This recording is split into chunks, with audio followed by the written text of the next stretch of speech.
아프리카의 심장부 사로나라 불리는 가상의 국가. 길고 잔인했던 내전이 끝난 지 1년이 지났지만 땅에는 여전히 화약 냄새가, 사람들 마음속에는 깊은 상처와 불신이 아물지 않은 채 남아있는 곳이었습니다. 바로 이곳에 세계 평화를 위해 파견된 UN 평화유지군 UNPKF의 주둔 기지가 자리 잡고 있었지요. 기지 내의 공기는 기묘한 부조화로 가득했습니다. 한쪽에서는 각국에서 파견된 유엔군 병사들이 절도 있는 군기를 유지하며 임무를 수행하고 있었지만, 다른 한쪽에서는 정부군 소속의 현지 군인들이 낡은 총을 아무렇게나 어깨에 맨 채 나태하고 거친 분위기를 풍기고 있었습니다. 그리고 기지 바로 옆에 위치한 거대한 난민 캠프에서는 전쟁으로 모든 것을 잃은 수천 명의 사람들이 하루하루를 절망 속에서 힘겹게 버텨내고 있었지요. 바로 그 난민 캠프의 임시학교에서 아이들의 맑은 노랫소리가 울려 퍼지고 있었습니다. 반짝반짝 작은 별 아름답게 비치네. 아이들의 노래를 이끌고 있는 사람은 6개월 전 대한민국에서 파견된 경찰 박은서 경이었습니다.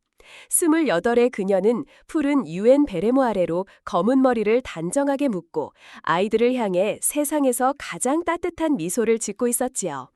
그녀의 주된 임무는 전투가 아닌 행정 업무와 민사작전이었습니다. 난민들에게 구호품을 나눠주고 그들의 신상 기록을 정리하며 전쟁의 상처로 굳어버린 아이들의 마음을 열어주는 것, 그것이 그녀에게 주어진 역할이었습니다. 선생님, 저 오늘 알파벳 다 외웠어요. 한 꼬마아이가 자랑스럽게 공책을 내밀자 은서는 아이의 머리를 쓰다듬으며 칭찬해 주었습니다. 정말 우리 사무엘 정말 대단한데 참 잘했어요. 그녀의 주변에는 늘 아이들이 구름처럼 몰려들었습니다. 아이들에게 그녀는 무서운 군인이 아니라 노래를 가르쳐주고 함께 그림을 그려주는 상냥하고 예쁜 천사 선생님이었습니다. 그 모습을 난민 캠프의 임시 진료소 앞에서 국경 없는 의사회 소속의 한국계 미국인 의사 데이비드 팀이 흐뭇한 미소로 바라보고 있었습니다. 그는 지난 몇 달간 박은서 경이라는 여인을 조용히 지켜봐왔습니다. 그녀는 늘 웃음을 잃지 않았고 지치거나 힘든 내색 한 번 하지 않았습니다. 그녀의 헌신적인 모습은 이 절망의 땅에서 유일하게 빛나는 희망처럼 보였지요. 박경희님은 정말 대단한 분 같아요. 지치지도 않으시나 봐요. 데이비드 선생님, 별 말씀을요. 아이들과 함께 있으면 오히려 제가 힘을 얻는걸요. 은서는 언제나처럼 겸손하게 대답했습니다. 하지만 데이비드는 가끔 그녀의 그 온화한 미소 뒤에 무언가 다른 모습이 숨겨져 있다는 것을 느끼곤 했습니다. 아주 가끔씩 그녀의 눈빛이 순간적으로 모든 것을 꿰뚫어 보는 듯한 날카로운 칼날처럼 변할 때가 있었기 때문입니다. 특히 부패하기로 악명 높은 현지군 지휘관 아다마 하산 대위가 난민 캠프에 나타날 때면 그녀의 눈빛은 더욱 차갑게 빛나곤 했지요. 저 사람은 그냥 평범한 경찰이 아니야. 데이비드는 직감했습니다. 그녀의 부드러움 속에는 상상할 수 없을 만큼 단단하고 강인한 무언가가 숨겨져 있다는 것을, 그리고 머지않아 그 숨겨진 힘이 이 부패하고 혼란스러운 땅의 운명을 뒤바꾸게 될 것이라는 사실을 그는 아직 알지 못했습니다. 박은서의 헌신적인 활동이 난민들과 동료 유행운들에게 희망을 주고 있는 것과는 달리 그녀의 존재를 눈의 가시처럼 여기는 사람이 있었습니다. 바로 유엔군과 협력 관계에 있는 현지 정부군의 지휘관 아다마 하산 대위였지요.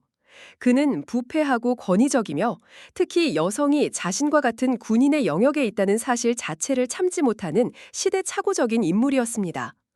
은서가 부임하고 처음으로 열린 유엔군 정부군 합동작전회의. 기지 사령관이 은서를 소개하자 하산 대위는 노골적으로 코웃음을 치며 모두가 들으라는 듯 큰 소리로 말했습니다. 사령관님, 농담이시겠지요. 이 위험한 분쟁 지역에 이렇게 작고 연약한 동양인 여자 경찰을 보내다니요. 유엔은 더 이상 보낼 사람이 없었나 봅니다. 회의실의 공기가 순간 차갑게 얼어붙었습니다. 다른 유엔군 장교들이 불쾌한 표정을 지었지만 협력 관계에 있는 현지 지휘관에게 대놓고 항의하지는 못했습니다. 하산은 멈추지 않았습니다. 그는 은서를 위아래로 훑어보며 경멸적인 어조로 말을 이었습니다. 우리나라에서는 여제는 주방에 있어야 합니다. 그게 여자의 자리지요. 이런 험한 곳에 여자, 특히 총을 든 여자를 보내는 것은 늑대 소굴에 양 한 마리를 던져놓는 것과 같습니다. 우리 정부군 병사들의 사기만 떨어뜨릴 뿐입니다.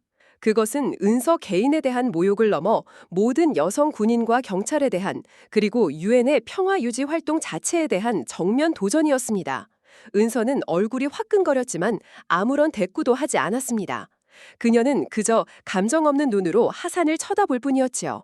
그녀의 침묵이 오히려 하산의 자존심을 더욱 상하게 만들었습니다. 며칠 후 은서는 국제구호단체에서 지원받은 의약품과 식량을 싣고 난민 캠프로 향하고 있었습니다. 하지만 캠프로 들어가는 길목에 위치한 정부군 검문소에서 하산 대위가 직접 그녀의 트럭을 막아섰습니다. 잠깐 멈추시오. 그가 거만한 표정으로 그녀의 앞을 가로막았습니다. 하산 대위님, 무슨 일이십니까? 이 물품들은 난민 캠프 아이들을 위한 긴급 구호품입니다. 통과시켜 주십시오.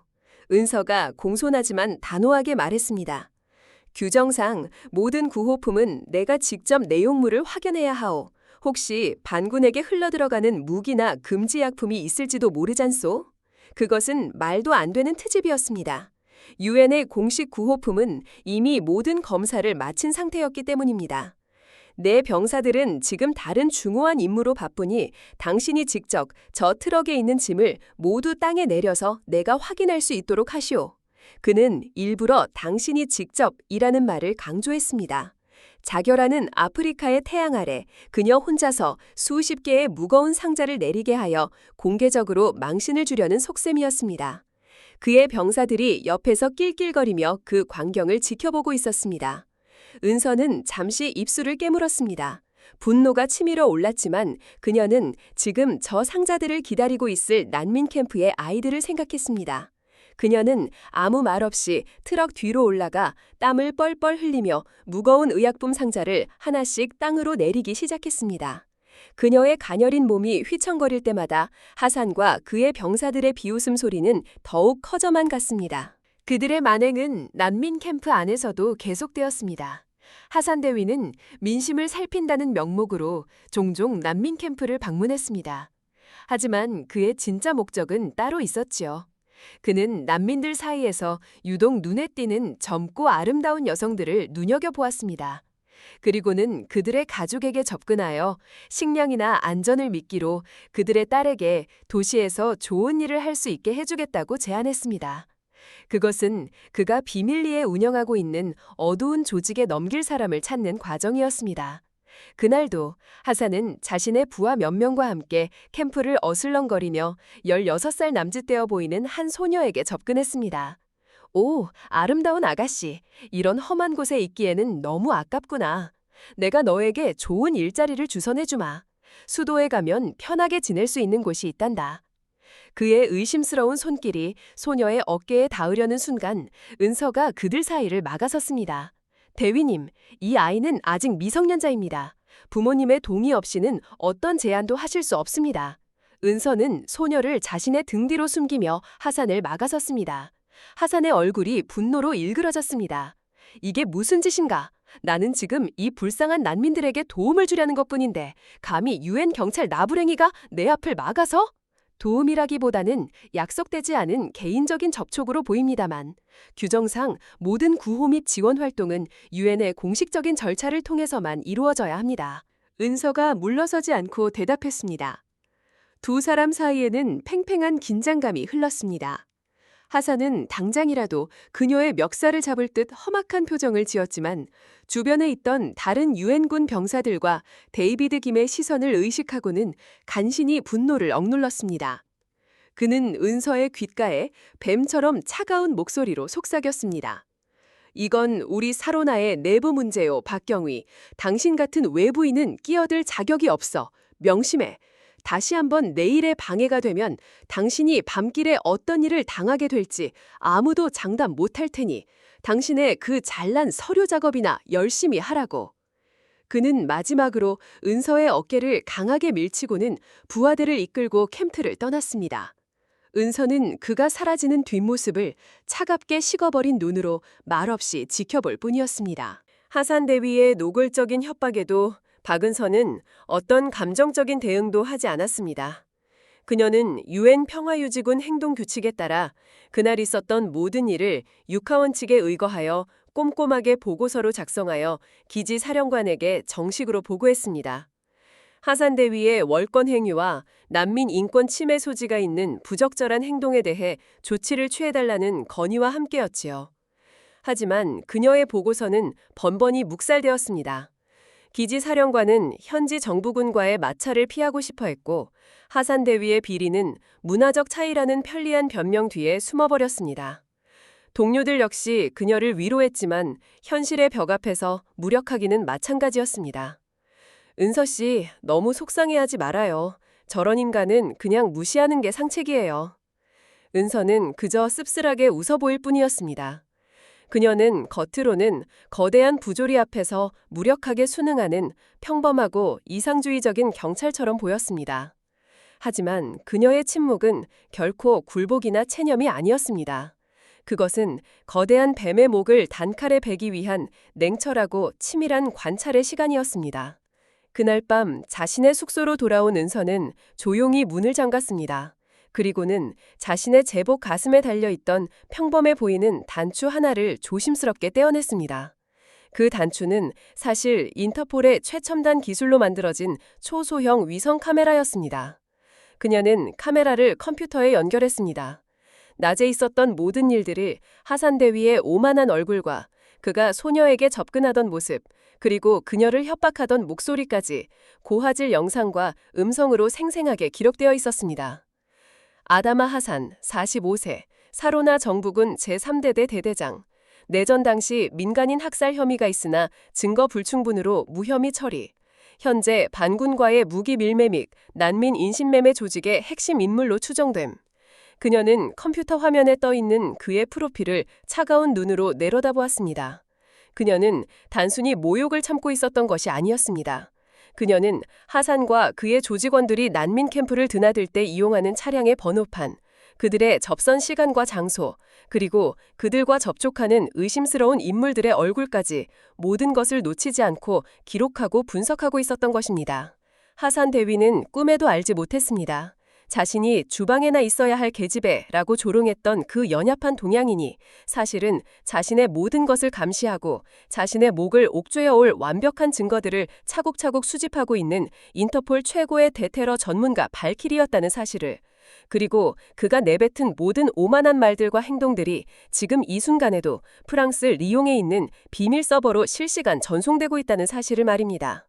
발키리의 조용한 사냥은 이미 시작되고 있었습니다. 시간을 거슬러 10년 전 오스트리아 빈의 한복판. 오페라 하우스의 화려한 불빛 아래 앳된 얼굴의 한 동양인 소녀가 아버지의 손을 잡고 걸어가고 있었다. 그녀의 이름은 박은서. 당시 스위스 주재 대한민국 대사였던 아버지를 따라 그녀는 어린 시절부터 전 세계 여러 나라를 떠돌며 살았다. 덕분에 그녀는 한국어, 영어, 프랑스어, 독일어, 스페인어까지 5개 국어를 원어민처럼 구사할 수 있었고 각국의 다양한 문화를 자연스럽게 몸에 익혔다. 그녀는 외교관이었던 아버지의 뒤를 이어 세상을 잇는 다리가 되는 훌륭한 국제기구 전문가가 되는 것이 꿈이었다. 하지만 그녀의 평화로웠던 삶은 그날 저녁 단 한 발의 총성으로 산산조각이 나고 말았다. 그녀와 아버지가 잠시 둘렀던 광장 카페에서 끔찍한 무차별 총기 테러가 발생한 것이다. 은서의 눈앞에서 방금 전까지 웃으며 커피를 마시던 사람들이 피를 흘리며 쓰러져 갔다. 아버지는 본능적으로 그녀를 감싸 안았고 그 혼란 속에서 그녀는 보았다.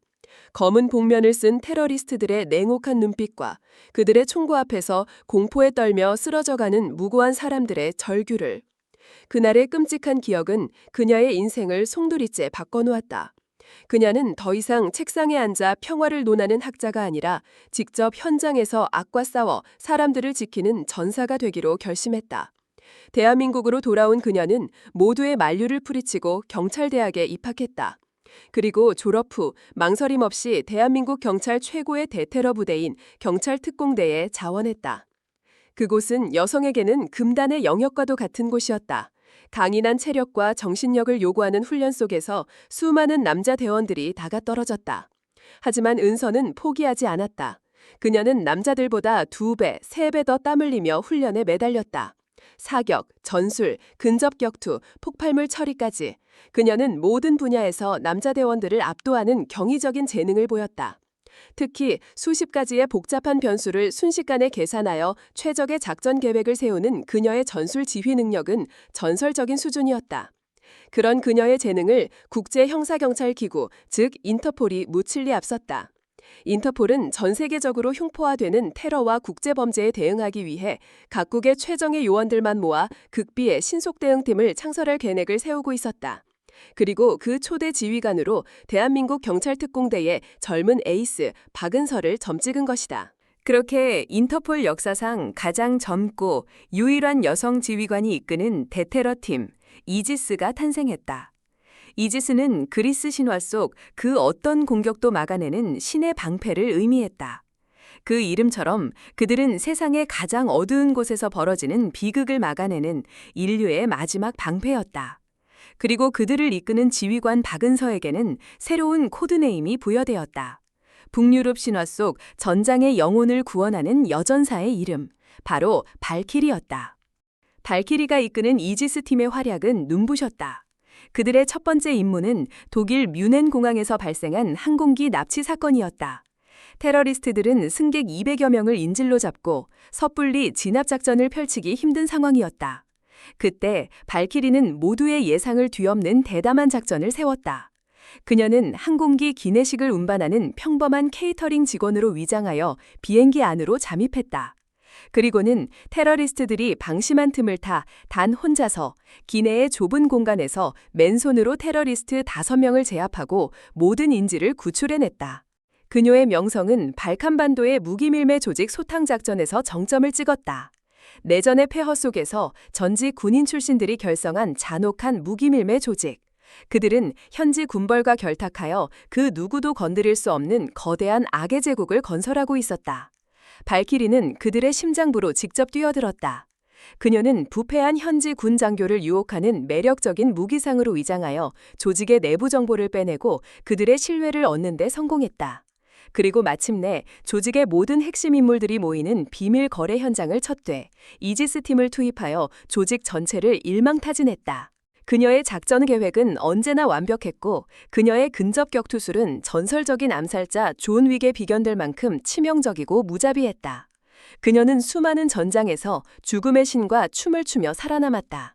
그녀의 이름 발키리는 전 세계 테러리스트들과 국제 범죄 조직에게는 공포의 대명사가 되었다. 그녀는 더 이상 평범한 경찰 박은서가 아니었다.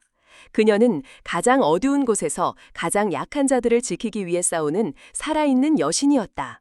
그리고 지금 그 전설적인 발키리가 자신의 모든 것을 숨긴 채 아프리카의 먼지 나는 난민 캠프에서 아이들에게 노래나 가르쳐주는 연약하고 순진한 유엔 평화유지군 경찰로 위장하고 있는 것이었다. 대체 무엇이 그녀를 다시 이 가장 낮은 곳으로 이끌었던 것일까? 이지스 팀을 이끌고 수많은 성공적인 임무를 완수한 후 발키리, 즉 박은서는 인터폴 내에서 살아있는 전설이 되었다. 하지만 화려한 명성 뒤편에서 그녀의 영혼은 조금씩 지쳐가고 있었다. 끝없이 이어지는 전투와 폭력, 그리고 눈앞에서 목격해야만 했던 수많은 죽음들. 그녀는 자신이 악과 싸우기 위해 스스로 악마가 되어가고 있는 것은 아닌가 하는 회의감에 시달렸다. 발칸 작전이 끝난 후 그녀는 처음으로 긴 휴가를 요청했다. 그녀는 모든 것을 잊고 조용한 시골 마을에서 평범한 삶을 살고 싶었다. 하지만 세상은 그녀를 가만히 내버려두지 않았다. 휴가를 시작한 지 일주일도 채 되지 않았을 때 그녀에게 비밀스런 연락이 왔다. 발신자는 인터폴의 모든 비밀 작전을 총괄하는 수장이자 은서에게는 어머니와도 같은 존재인 아테나였다. 아테나는 인터폴 창설 초기부터 활동해온 전설적인 여성 요원으로 은서의 재능을 가장 먼저 알아보고 그녀를 발키리로 키워낸 장본인이었다. 발키리, 급한 용건이다. 내일 자정, 제네바의 약속된 장소에서 보도록 하지. 다음 날 자정, 스위스 제네바의 낡은 시계탑 아래에서 두 여인은 재회했다. 아테나는 60대의 나이에도 불구하고 여전히 날카로운 지성과 위엄을 잃지 않고 있었다. 쉬고 있는 사람을 불러내서 미안하군. 아테나가 먼저 입을 열었다. 괜찮습니다, 국장님. 무슨 일이십니까? 아테나는 한숨을 쉬며 태블릿 PC 하나를 꺼내 은서에게 건넸다. 화면에는 전쟁으로 폐허가 된 아프리카의 한 나라, 사로나의 참혹한 모습이 담겨 있었다. 그리고 그곳에서 실종된 수십 명의 젊은 여성과 아이들의 사진이 이어져 나타났다.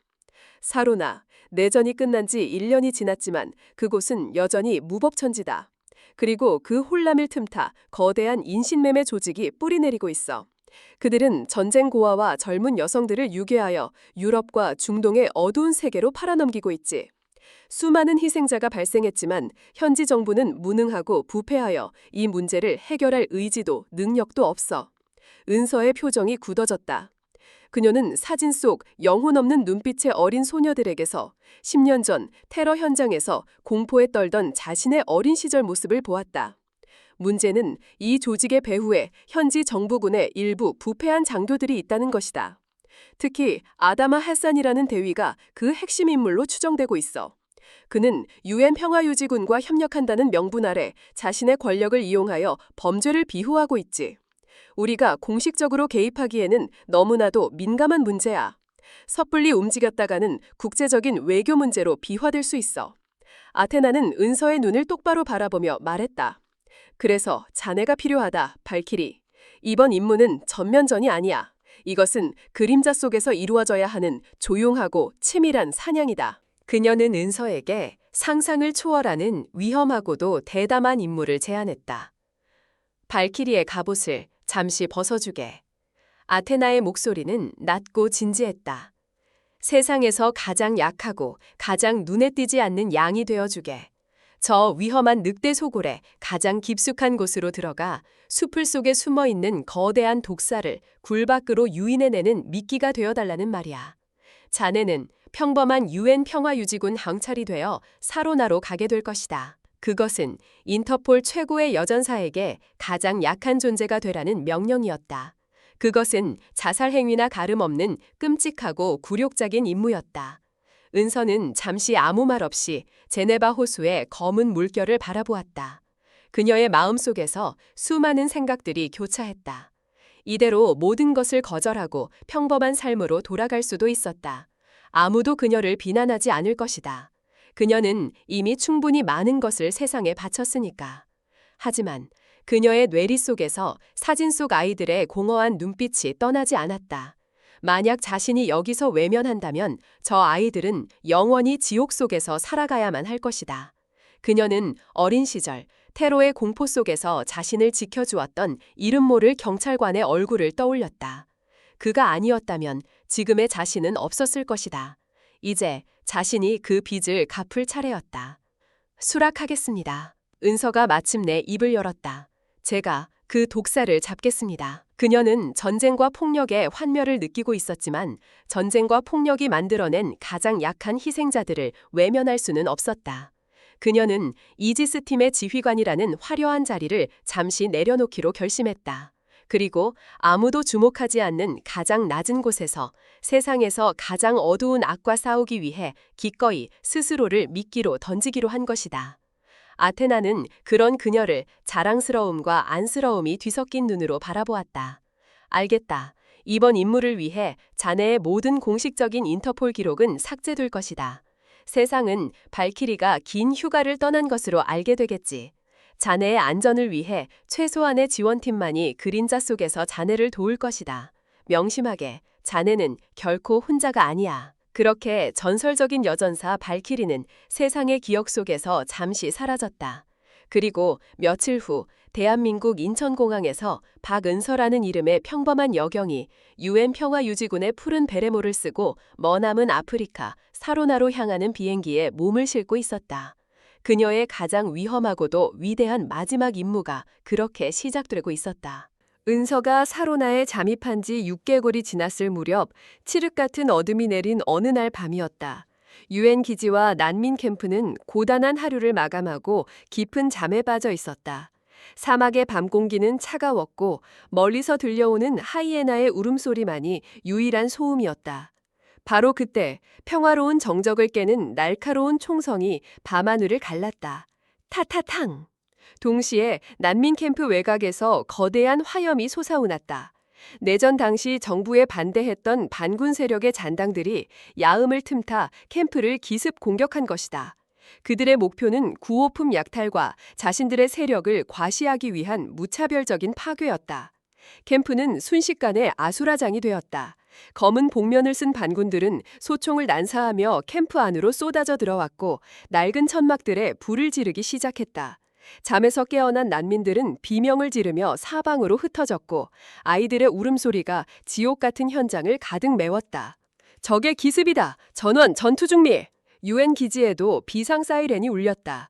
파견된 각국의 평화유지군 병사들이 황급히 무장을 하고 방어선을 구축했다. 하지만 그들은 섣불리 움직일 수 없었다. 유엔 평화유지군의 엄격한 교전 규칙상 민간인 지역인 난민 캠프에 섣불리 진입하여 공격을 가할 수는 없었기 때문이다. 그들은 그저 불타는 캠프를 바라보며 발만 동동 구를 뿐이었다. 이런 상황에서 실질적인 전투를 수행해야 할 책임은 현지 정부군인 아다마 하산 대위의 부대에게 있었다. 기지사령관이 다급하게 무전으로 그에게 지원을 요청했다.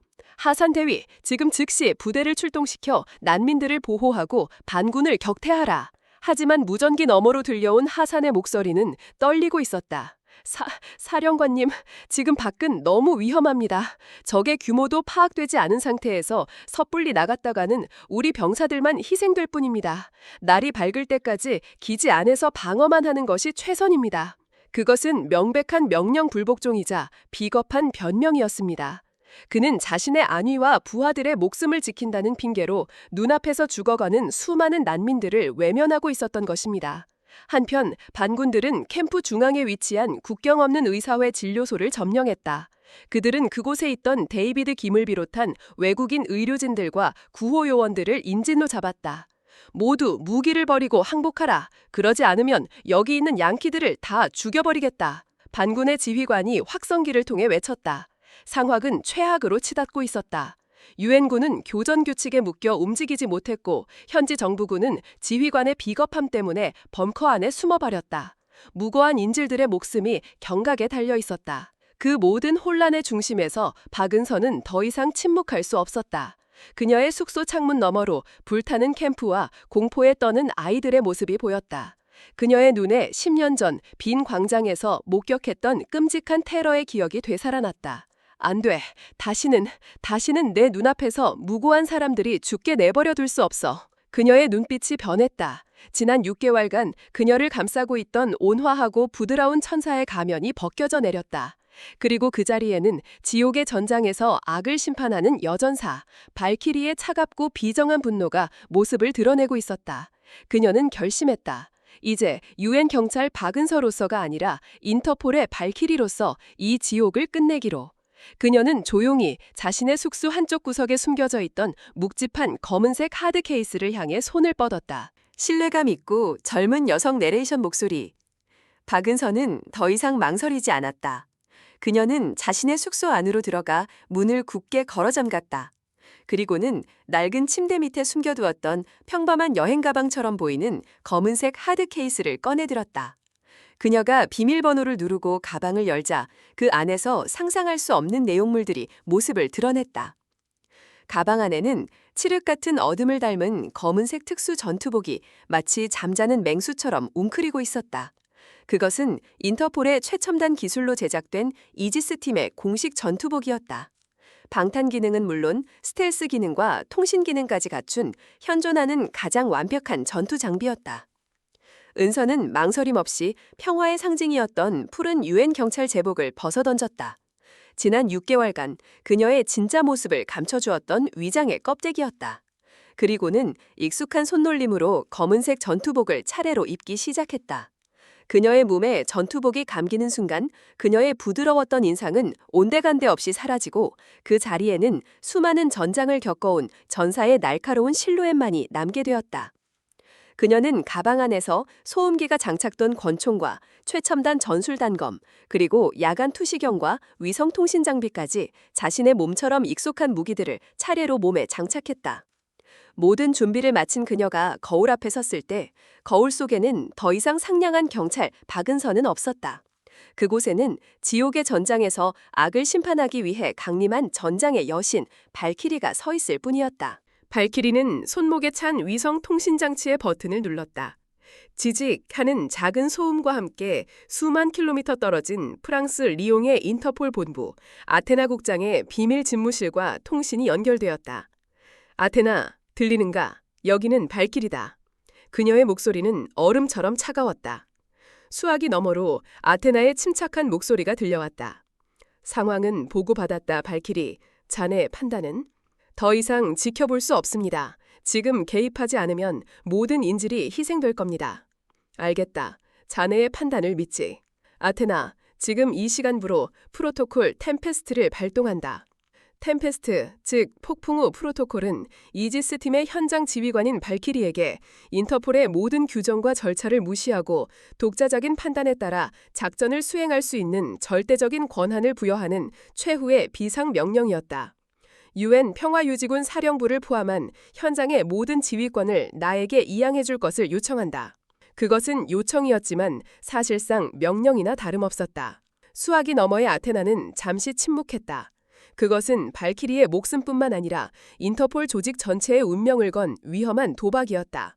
하지만 그녀는 자신이 키워낸 최고의 요원 발키리를 믿었다. 알겠다. 요청을 승인한다. 지금 즉시 UN 본부를 통해 현장 지휘권을 자네에게 이양하도록 조치하지. 행운을 비네, 발키리. 반드시 살아 돌아오게. 명심하겠습니다. 통신이 끊어지자 발키리는 자신의 숙소를 나섰다. 그녀는 더 이상 어둠 속에 숨지 않았다. 그녀는 당당하게 UN 기지의 중앙 지휘 벙커를 향해 걸어갔다. 지휘 벙커 안은 혼란의 도가니였다. 기지 사령관인 스웨덴 출신의 닐슨 대령은 꽉 막힌 교전 규칙과 본부의 무책임한 지시 사이에서 아무런 결단도 내리지 못하고 있었다. 하산 대위는 아예 무전기 전원을 꺼버리고 자신의 벙커에 숨어버린 뒤였다. 바로 그때 벙커의 두꺼운 철문이 쾅 소리와 함께 열리며 검은 전투복 차림의 발키리가 안으로 들어섰다. 벙커 안의 모든 장교들이 갑자기 나타난 정체불명의 무장 인형에 경악하며 총을 겨누었다. 누구냐? 당장 무기를 버리고 신분을 밝혀라. 하지만 발키리는 그들의 총구에 조금도 위축되지 않았다. 그녀는 닐슨 대령에게로 똑바로 걸어가 그의 앞에 섰다. 바로 그 순간 벙커 안에 비상회선 전화벨이 요란하게 울렸다. 닐슨 대령의 부관이 떨리는 손으로 전화를 받았다. 수화기 너머에서는 뉴욕 UN 본부 사무총장의 다급한 목소리가 흘러나오고 있었다. 부관의 얼굴이 새하얗게 질려갔다. 그는 전화를 끊고 떨리는 목소리로 닐슨 대령에게 보고했다. 사령관님, 방금 UN 본부로부터 긴급 전문이 하달되었습니다. 무슨 내용인가? 지금 이 시간부로 사로나 지역 인질구출 작전의 모든 현장 지휘권은 인터폴 특수요원 코드네임 발키리에게 위임되었습니다. 현장의 모든 UN 평화유지군은 그녀의 명령에 절대적으로 복종하라는 명령입니다. 부관의 보고가 끝나자 벙커 안의 모든 장교들의 시선이 일제히 발키리에게로 향했다. 그들의 눈에는 더 이상 적의가 없었다. 그 자리에는 믿을 수 없다는 충격과 함께 이 절망적인 상황을 해결해줄 구원자에 대한 경외심이 가득 차 있었다. 닐슨 대령은 멍하니 발키리를 쳐다보았다. 자신이 지난 6개월간 그저 아이들에게 노래나 가르쳐주는 순진한 동양인 여경으로만 여겼던 바로 그 박은서가 사실은 UN 사무총장이 직접 지휘권을 위임하는 전설적인 비밀 요원이었다니. 발키리는 더 이상 아무 말도 하지 않았다. 그녀는 벙커 중앙의 거대한 작전 지도를 향해 걸어갔다. 그리고는 그곳에 있던 모든 장교들을 향해 자신의 첫 번째 명령을 내렸다. 그녀의 목소리는 전장을 지배하는 여신의 목소리처럼 차갑고도 단호하게 벙커 전체를 울렸다. 지금부터 나의 작전을 설명하겠다. 모두 내 말에 집중하도록. 지금부터 나의 작전을 설명하겠다. 모두 내 말에 집중하도록. 발키리의 차가운 목소리가 울려 퍼지자 혼란스럽기만 하던 UN 지휘 벙커의 공기가 순식간에 정리되었다. 닐슨 대령을 비롯한 모든 장교들은 자신들도 모르게 그녀의 카리스마에 압도당해 숨죽여 그녀의 다음 말을 기다리고 있었다. 발키리는 작전 지도를 훑어보며 불과 몇 분 만에 완벽한 구출 작전 계획을 세우기 시작했다. 그녀의 머릿속에서는 적의 수, 무장 상태, 지형지물, 그리고 인질들의 위치까지 모든 변수들이 컴퓨터처럼 빠르고 정확하게 계산되고 있었다. 적의 수는 대략 30명, AK-47 소총과 알라의 요술봉으로 무장하고 있다. 인질들은 캠프 중앙의 진료소 건물에 억류되어 있을 가능성이 크다. 하지만 정면 돌파는 인질의 희생을 부를 뿐 최악의 선택이다. 그녀는 지도 위에 붉은 펜으로 선을 그으며 자신의 작전을 설명했다. 우리는 두 개의 팀으로 나뉜다. 알파팀은 저격수를 포함한 4명으로 구성, 캠프 동쪽에 낡은 물탱크 위로 올라가 진료소 주변의 외부 경계 병력을 소리 없이 제거한다. 동시에 브라보팀은 나를 포함한 6명으로 구성, 캠프 서쪽에 낡은 하수도를 통해 진료소 건물 내부로 직접 침투한다. 그녀의 계획은 대담하고 정교했다. 벙커 안의 장교들은 그녀의 천재적인 전술구상 능력에 혀를 내둘렀다. 하산 대위의 현지 정부군은 어떻게 활용하시겠습니까? 닐슨 대령이 조심스럽게 물었다. 그들은 필요 없다. 발키리가 단호하게 대답했다. 비겁한 지휘관 아래 있는 군대는 아군이 아니라 오히려 작전의 방해가 될 뿐이다. 그들에게는 기지 외곽 경비나 맡기도록. 이 작전은 오직 우리 UN 평화유지군 정예 요원들만으로 수행한다. 작전 계획이 수립되자 발키리는 직접 자신의 팀원들을 선발했다. 그녀는 각국 파견 부대의 에이스들만을 정확하게 지목하여 10명으로 구성된 최정예 다국적 연합특임대를 순식간에 조직해냈다. 몇 분 후 검은 전투복으로 무장한 발키리와 그녀의 팀원들은 어둠을 틈타 기지를 빠져나갔다. 작전 개시 시간은 달빛이 구름 뒤로 완전히 숨는 30분 후였다. 캠프 서쪽 악취가 진동하는 하수도 입구.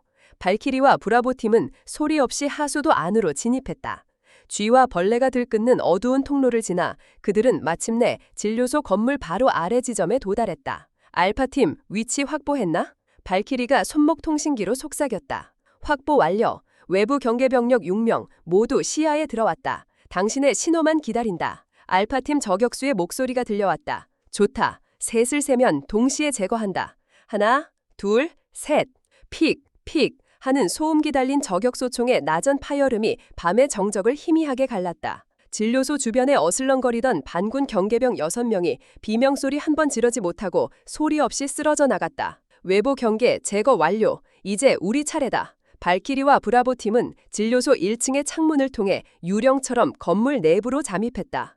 건물 안은 어두웠고 여기저기서 인질들의 희미한 신음소리가 들려왔다.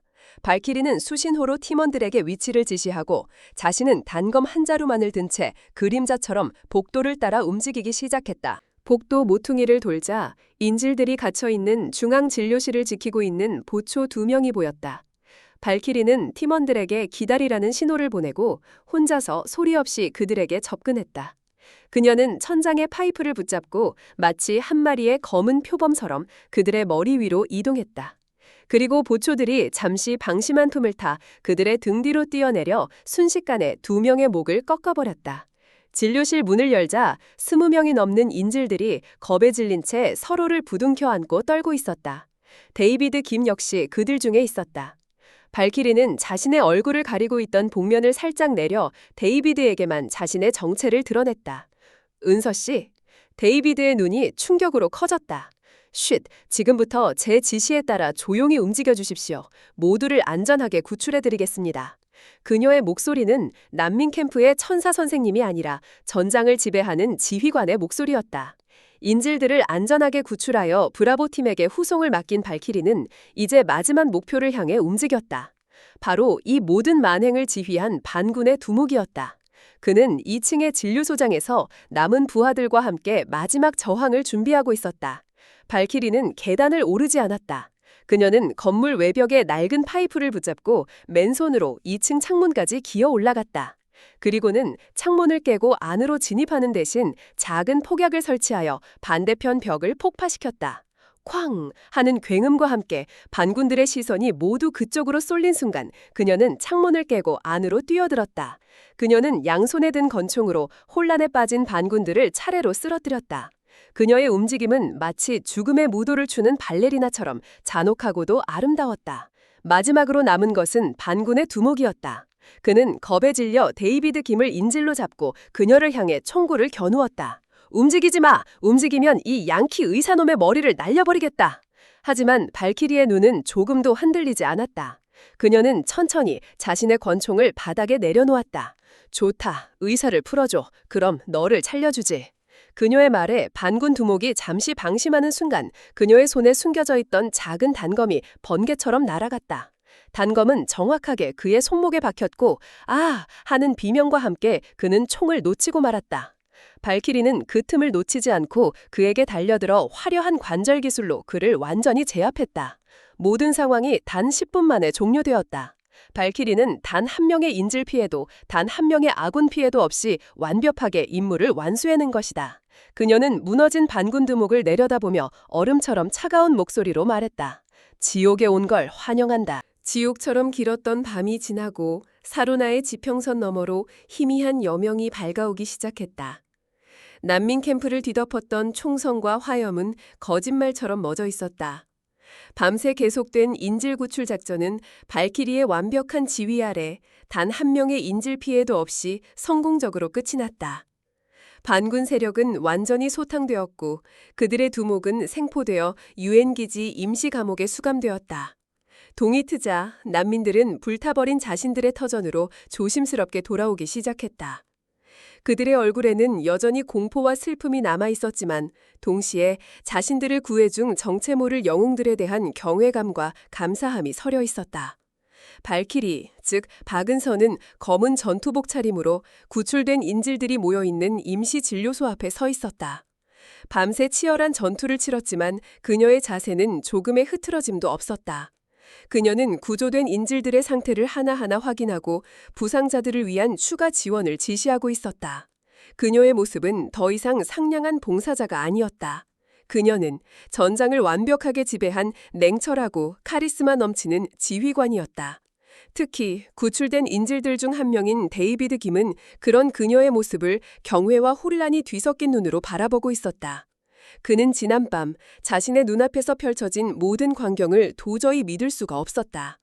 아이들에게 노래나 가르쳐주던 그 연약한 여경이 사실은 할리우드 액션 영화의 주인공보다 더 비범한 전투 능력을 가진 전설적인 여전사였다니. 그는 은서에게 다가가 떨리는 목소리로 물었다. 은서 씨, 아니 박경희님, 대체 당신은 누구십니까? 은서는 그를 돌아보며 아주 희미하게 옛날의 그 부드러운 미소를 지어 보였다. 데이비드 선생님, 저는 그냥 제가 해야 할 일을 했을 뿐입니다. 해야 할 일이요? 당신이 보여준 것은 그냥 평범한 경찰의 수준이 아니었습니다. 당신은 마치 신과도 같았어요. 데이비드의 목소리에는 진심 어린 존경심이 담겨 있었다. 저는 신이 아닙니다. 은서가 나주막이 대답했다. 저는 그저 더 이상은 제 눈앞에서 무고한 사람들이 희생되는 것을 보고 싶지 않았던 한 명의 사람일 뿐입니다. 그녀의 말에 데이비드는 더 이상 아무것도 물을 수 없었다. 그는 그녀가 평범한 인물이 아니라는 것, 그리고 그녀의 과거에 깊고 어두운 상처가 있다는 것을 직감했다. 그는 그저 그녀가 이 지옥 같은 땅에 내려온 한 줄기 빛과 같은 존재라고 생각할 뿐이었다. 바로 그때였다. 저 멀리서 요란한 트럭 엔진 소리와 함께 아다마 하산 대위와 그의 부대원들이 모습을 드러냈다. 그들은 마치 자신들이 밤새 치열한 전투를 치르고 개선하는 영웅이라도 되는 것처럼 의기양양한 표정으로 캠프를 향해 걸어오고 있었다. 심판의 시간이 마침내 다가오고 있는 것이었다. 아다마 하산 대위와 그의 부대원들은 마치 개선 장군처럼 거들먹거리며 캠프 안으로 들어섰다. 그들의 군복에는 전투의 흔적은커녕 작은 흙먼지 하나 묻어있지 않았다. 그들은 밤새 벙커 안에 숨어 공포에 떨며 사태가 끝나기만을 기다렸던 것이다. 하지만 하산은 모든 진실을 숨긴 채 뻔뻔스러운 연기를 시작했다. 그는 가장 먼저 유엔 기지 사령관인 닐슨 대령에게 다가가 과장된 몸짓으로 보고했다. 사령관님, 보고드립니다. 저의 3대대가 밤새 치열한 전투 끝에 반군 놈들을 모두 소탕하고 인질들을 안전하게 구출했습니다. 닐슨 대령은 어젯밤 발키리의 지휘 아래 모든 작전이 끝났다는 사실을 이미 알고 있었기에 그의 뻔뻔한 거짓말에 기가 막혔지만 일단은 아무 말 없이 상황을 지켜보았다. 하산은 의기양양하게 인질들이 모여있는 곳으로 향했다. 그리고는 검은 전투복 차림의 은서를 발견하고는 일부러 모든 사람들이 들으라는 듯 비꼬는 목소리로 말했다. 오, 박경위, 무사했구만. 우리가 조금만 늦었어도 당신은 저 반군 놈들의 놀이개가 되었을 텐데 정말 운이 좋았어. 그는 은서의 어깨를 톡톡 치며 말을 이었다. 거봐, 내가 뭐라고 했나. 전쟁터는 여자들이 있을 곳이 아니라고 했지. 당신 같은 연약한 여자는 우리 같은 강한 남자들이 지켜줘야만 생존할 수 있는 거라고. 이번 기회에 좋은 교훈을 얻었길 바라오. 그의 역겨운 위선과 오만한 태도에 주변에 있던 데이비드 김과 다른 구호 요원들은 분노로 얼굴이 굳어졌다. 하지만 은서는 여전히 아무런 감정도 없는 평온한 표정이었다. 그녀는 하산의 말을 끝까지 들어준 뒤 조용히 자신이 들고 있던 전술 태블릿 PC에 화면을 켰다. 교훈이라. 은서가 나지막에 을조렸다. 오늘 진짜 교훈을 얻게 될 사람은 내가 아니라 당신인 것 같군요, 하산 대위. 그녀는 태블릿 화면을 돌려 하산의 얼굴 앞에 들이밀었다. 화면에는 적외선 위성 감시 영상이 재생되고 있었다. 영상 속에는 어젯밤 반군의 공격이 시작되자마자 하산 대위와 그의 3대대 전체가 비명을 지르며 벙커 안으로 허둥지둥 도망가 밤새도록 공포에 떨며 숨어있는 모습이 아주 선명하게 기록되어 있었다. 하산의 얼굴이 새하얗게 질려갔다. 이건 조작이야. 네 년이 나를 모함하기 위해. 모함이라고? 은서의 눈빛이 얼음처럼 차가워졌다. 하지만 당신의 죄는 단순히 군인으로서의 임무를 방기한 것만이 아니지, 아다마 하산. 그녀는 태블릿 화면을 다시 한번 터치했다. 이번에는 영상이 아닌 음성 파일 하나가 재생되기 시작했다. 그것은 며칠 전 은서가 자신의 제복 단추에 달린 초소형 카메라로 녹음했던 하산과 인신매매 조직원의 비밀스런 대화였다. 이번 주에 물건은 준비되나? 유엔에서 온 저 성가신 계집 때문에 일이 자꾸 꼬이는군. 걱정 마십시오, 대위님. 캠프 안에 쓸만한 어린 여자애들 몇 명을 미리 점찍어 두었습니다. 다음 주 구호품 수송 트럭에 숨려 빼돌리면 아무도 모를 겁니다. 그 대화 내용이 확성기를 통해 캠프 전체에 울려 퍼지는 순간 하산은 자신의 모든 것이 끝났음을 직감했다. 바로 그때였다. 캠프 외곽에서 수십 대의 유엔 장갑차들이 먼지를 일으키며 몰려왔다. 장갑차들은 순식간에 하산의 3대대 전체를 완벽하게 포위했다.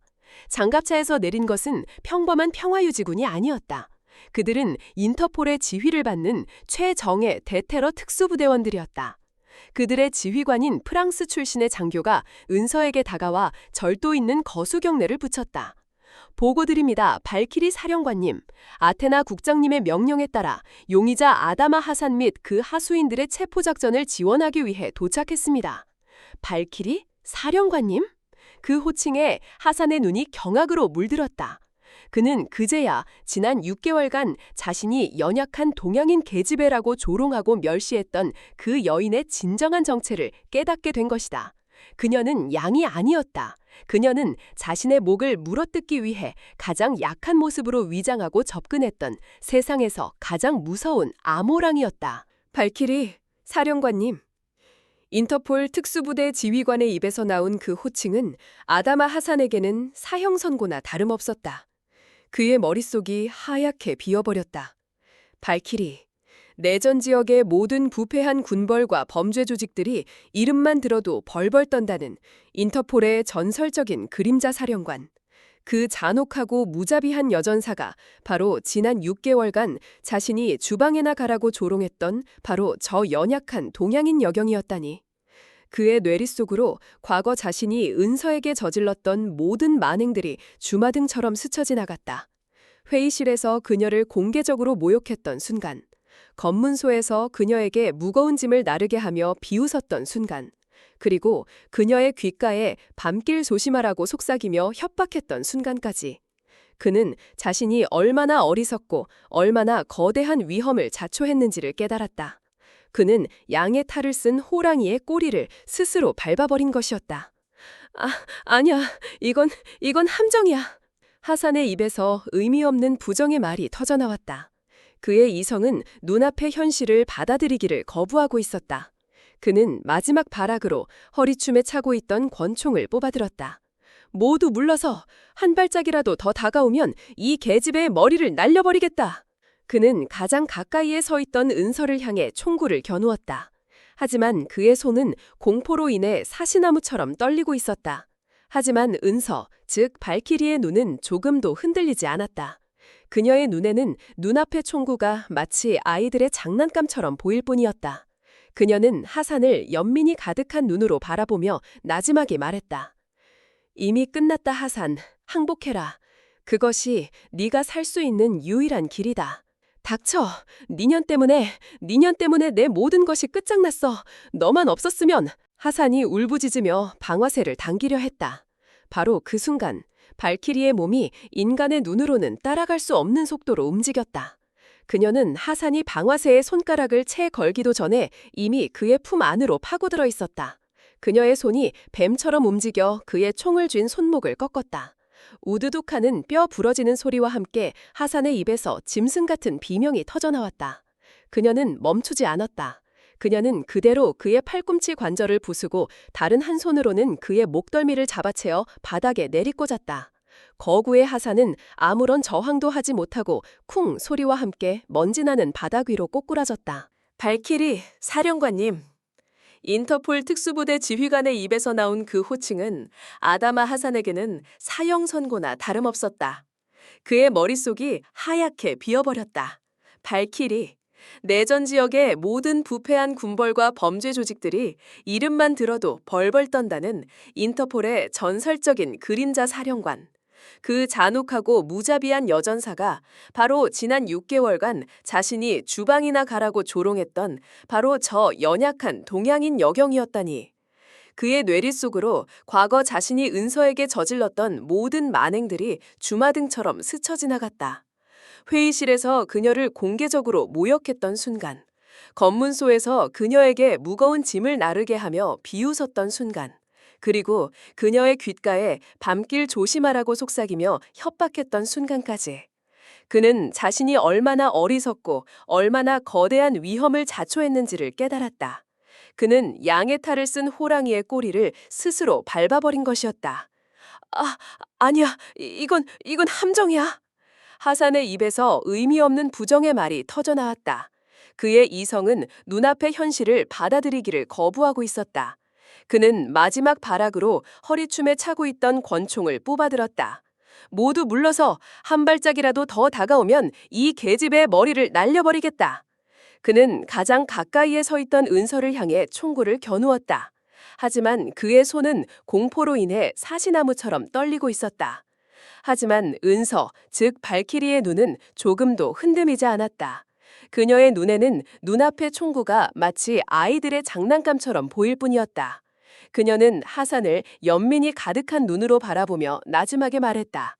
이미 끝났다 하산, 항복해라. 그것이 네가 살 수 있는 유일한 길이다. 닥쳐, 니년 때문에 내 모든 것이 끝장났어. 너만 없었으면. 하산이 울부짖으며 방아쇠를 당기려 했다. 바로 그 순간 발키리의 몸이 인간의 눈으로는 따라갈 수 없는 속도로 움직였다. 그녀는 하산이 방아쇠의 손가락을 채 걸기도 전에 이미 그의 품 안으로 파고들어 있었다. 그녀의 손이 뱀처럼 움직여 그의 총을 쥔 손목을 꺾었다. 우두둑 하는 뼈 부러지는 소리와 함께 하산의 입에서 짐승 같은 비명이 터져나왔다. 그녀는 멈추지 않았다. 그녀는 그대로 그의 팔꿈치 관절을 부수고 다른 한 손으로는 그의 목덜미를 잡아채어 바닥에 내리꽂았다. 거구의 하산은 아무런 저항도 하지 못하고 쿵 소리와 함께 먼지나는 바닥 위로 꼬꾸러졌다. 발키리의 성공적인 작전은 사로나 지역에 오랫동안 드리워져 있던 어둠의 장막을 걷어내는 신호탄이 되었다. 아다마 하산 대위와 그의 부패한 하수인들이 체포되자 그들이 비밀리에 우령해왔던 거대한 인신매매 조직의 실체가 낱낱이 드러나기 시작했다. 인터폴과 유엔 평화유지군은 즉시 합동수사본부를 꾸려 조직의 뿌리를 뽑기 위한 대대적인 소탕 작전에 착수했다. 발키리가 확보한 결정적인 증거들을 바탕으로 수사는 일사천리로 진행되었다. 하산과 결탁했던 부패한 정부 관료들과 국경 너머의 범죄 조직들까지 거대한 악의 사슬이 차례로 끊겨나갔다. 작전이 시작된 지 한 달 만에 인신매매 조직은 완전히 와해되었다. 그리고 그 과정에서 유럽과 중동의 어두운 곳으로 팔려나갈 뻔했던 수백 명의 젊은 여성과 아이들이 기적적으로 구출되었다.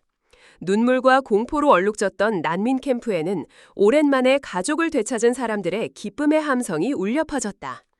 하산의 부패한 군부대가 해체된 자리에는 유엔의 감독 아래 새롭게 개편된 젊고 유능한 장교들로 구성된 정부군이 새롭게 창설되었다. 그들은 더 이상 국민을 착취하는 존재가 아니라 진정으로 국민을 보호하고 국가의 재건을 위해 헌신하는 희망의 상징이 되었다. 사로나에는 더디지만 분명한 변화의 바람이 불기 시작했다. 거리를 활보하던 무장 군인들의 모습은 사라지고 그 자리에는 아이들의 웃음소리가 채워지기 시작했다. 사람들의 얼굴에서 오랫동안 드리워져 있던 전쟁의 그림자와 공포가 서서히 걷히고 있었다. 이 모든 변화의 중심에는 발키리, 박은서가 있었다. 그녀의 이름은 공식적으로는 어디에도 기록되지 않았지만 사로나의 사람들 사이에서는 이미 전설이 되어 있었다.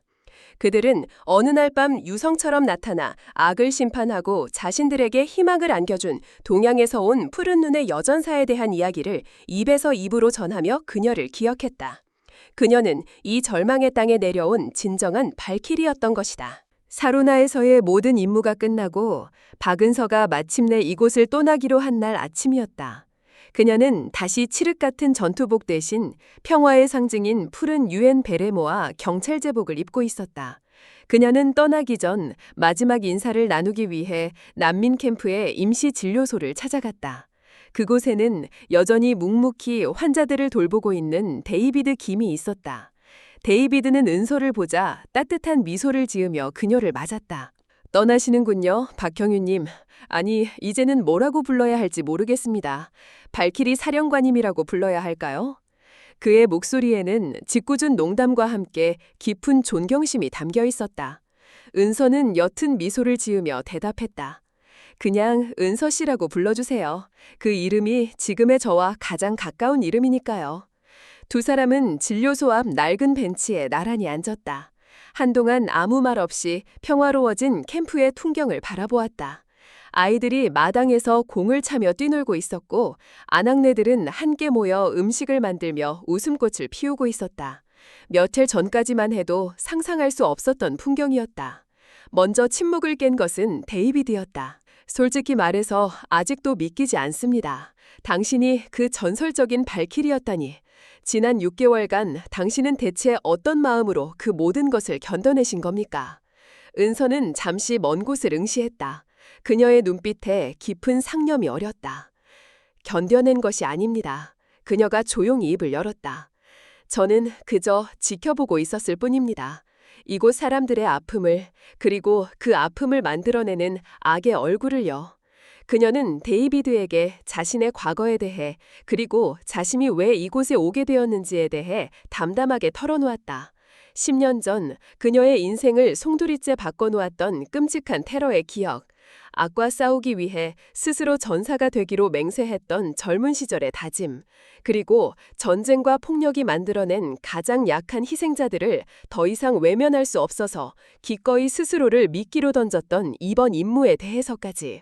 저는 괴물을 잡기 위해 스스로 괴물이 되어야만 했습니다.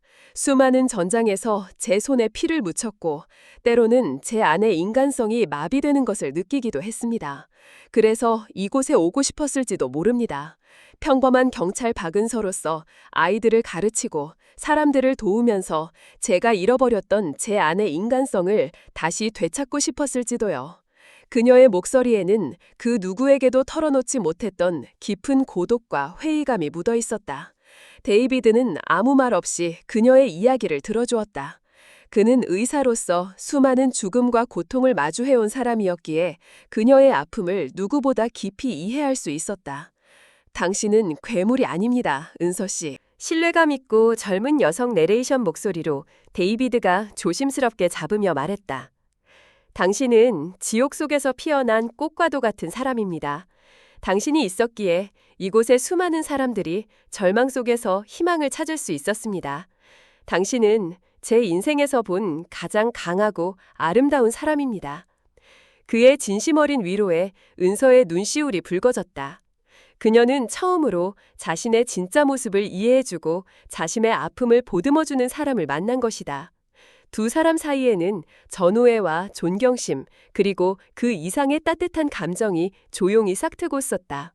이제 어디로 가실 생각입니까? 데이비드가 아쉬움이 담긴 목소리로 물었다. 아직 세상에는 저를 필요로 하는 어두운 곳들이 많이 있습니다. 제 싸움은 아직 끝나지 않았으니까요. 은서의 눈빛은 다시 꺾이지 않는 의지를 가진 여전사 발키리의 눈빛으로 돌아와 있었다. 그녀는 자리에서 일어섰다. 건강하세요, 데이비드 선생님. 그리고 이곳 아이들을 계속해서 잘 부탁드립니다. 물론입니다. 데이비드도 자리에서 일어났다. 그리고 당신도요. 부디 몸조심하십시오, 발키리. 두 사람은 마지막으로 따뜻한 악수를 나누었다. 그것은 단순한 작별 인사가 아니었다. 그것은 각자의 자리에서 세상을 더 나은 것으로 만들기 위해 계속해서 싸워나갈 것을 약속하는 두 명의 전사가 나누는 굳건한 맹세와도 같았다. 은서는 뒤돌아서서 미련 없이 캠프를 떠났다. 데이비드는 그런 그녀의 뒷모습을 한참 동안이나 그 자리에서 묵묵히 바라보고 있었다. 그로부터 몇 달 후 사로나에는 기적 같은 평화가 찾아왔다. 부패했던 군대는 새롭게 개혁되었고 유엔의 적극적인 지원 아래 전쟁의 상처를 치유하기 위한 재건 사업이 활발하게 진행되고 있었다. 그리고 오늘 난민 캠프가 있던 자리에 새로운 학교가 문을 여는 자리였다. 이 학교는 아다마 하산과 그의 조직원들로부터 몰수한 범죄 수익금으로 지어졌다. 악의 씨앗이 뿌려졌던 바로 그 땅 위에 이제는 희망의 씨앗이 새롭게 움트고 있는 것이었다. 학교 준공식에는 사로나의 새로운 정부 관계자들과 유엔 평화유지군 그리고 수많은 난민들이 참석하여 새로운 시작을 축하하고 있었다. 그리고 그 행사의 가장 중요한 귀빈으로 박은서 경위가 다시 사로나를 찾았다. 그녀는 여전히 평범한 유엔 경찰 제복 차림이었지만 이제 그녀를 알아보지 못하는 사람은 아무도 없었다.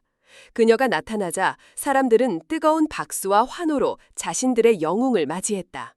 은서는 아이들의 손에 이끌려 새로 지어진 깨끗한 교실 안으로 들어섰다. 아이들은 더 이상 전쟁의 공포에 떨지 않았다. 그들의 얼굴에는 미래에 대한 희망과 배움에 대한 열정이 가득했다.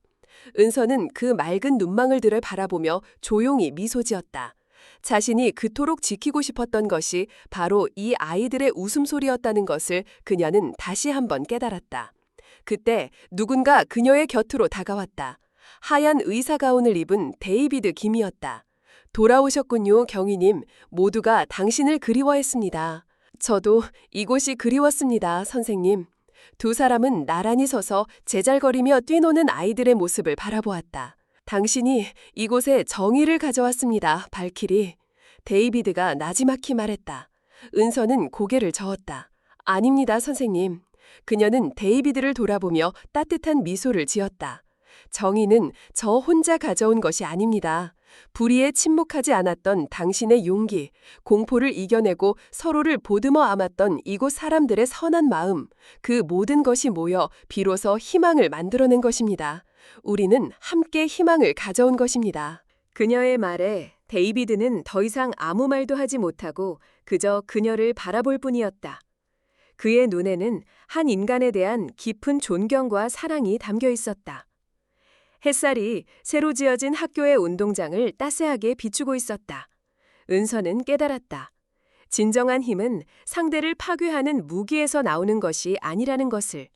진정한 힘은 가장 약한 존재를 지키려는 용기, 그리고 절망 속에서도 희망을 잃지 않는 강인한 마음에서 비롯된다는 것을. 한때 발키리라 불렸던 여전사의 싸움은 아직 끝나지 않았다. 하지만 이제 그녀는 더 이상 혼자가 아니었다. 그녀의 곁에는 그녀와 같은 꿈을 꾸는 수많은 사람들이 함께하고 있었다. 이 절망의 땅 사로나에서 시작된 작은 희망의 씨앗은 이제 전 세계로 퍼져나가 더 나은 내일을 만들어 나갈 것이다. 그리고 그 희망의 중심에 그녀, 박은서가 서 있었다.